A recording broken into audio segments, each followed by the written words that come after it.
Hello everybody and welcome to another Twilight Zone review. Today it is Season 4, Episode 15, The Incredible World of Horace Ford, written by Reginald Rose, starring Pat Hingle as Horace Ford and Nan Martin as Laura Ford. And in my opinion, this is one of the weaker Season 4 episodes. It's just not very good at all. And I feel there's two reasons for this.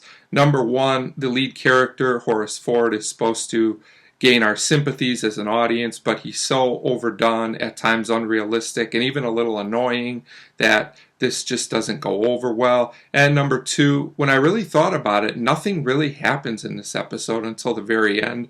It just kind of goes round and round in a circle, which I'll explain as I go through the episode. So we start with Horace in his office, and we find out he's a toy designer, which is a pretty cool job.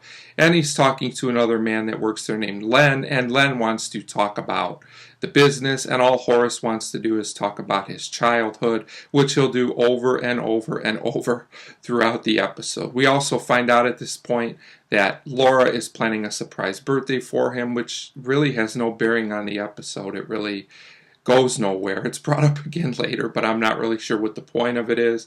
And we also find out that Horace kind of gets in trouble with his boss, who is pretty reasonable in this episode. I'm not really sure what Horace has against him, but his boss wants him to redo a design, and Horace goes nuts for basically no reason. So now we have Horace at home, and it's more of the same thing. He's basically rambling on and on about his childhood and when he was a kid.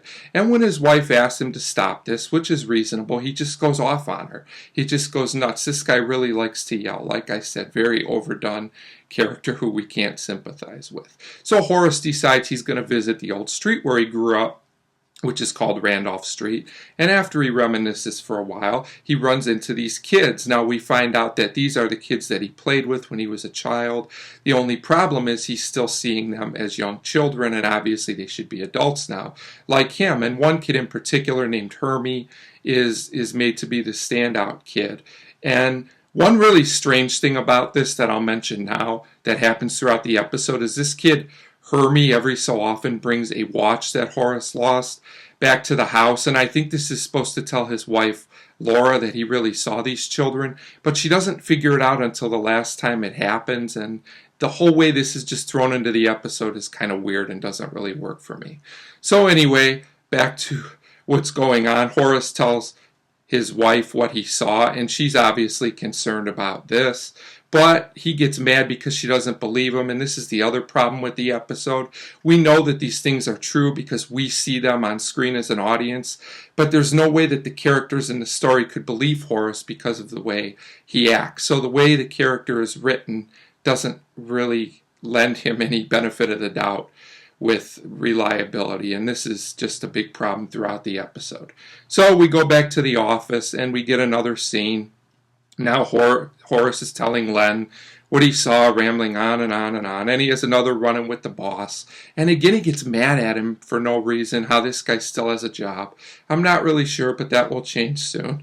So we go back home, and again, Horace is talking about this. If this all seems repetitive, just like I'm saying, it is. It's the same thing over and over again. So now the only difference is Laura wants Horace to see a doctor, which I would say is justified under these circumstances. So Horace gets upset and goes back to Randolph Street because this guy likes to just walk out when he's upset. And we get the same exact scene as the first time because I guess this scene is so great that we have to see it over and over, at least according to Twilight Zone.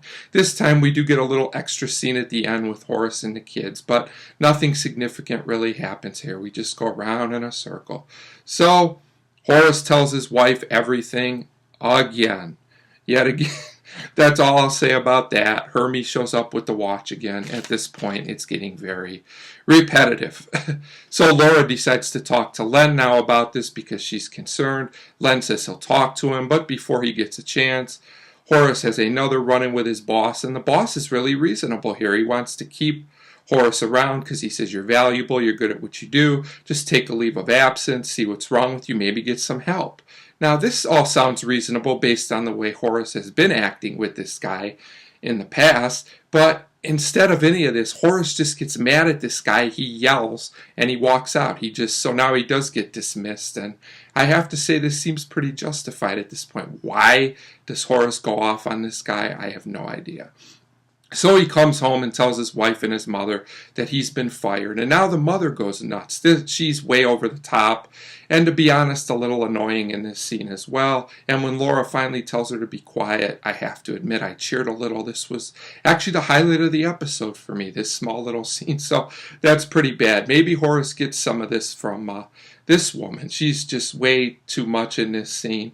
And Horace once again insists that he saw these kids, and he walks out.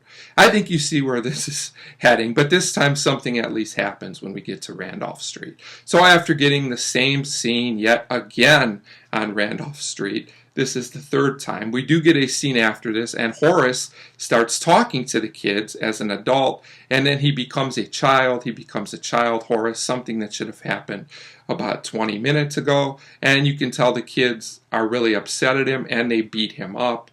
So, back home, after Laura gets the watch from Hermie again, she finally figures out what's going on, which takes quite a while to happen, as I said earlier. So Laura goes to Randolph Street, and she sees Horace as a child beat up. Then he becomes an adult Horace again, which is rather abrupt, but it's fine. And he talks about how he didn't remember the bad things that happened in his childhood. He only remembered the good things. So overall, this episode just doesn't work for me. It takes too long to get going, and the character of Horace I just don't really buy into.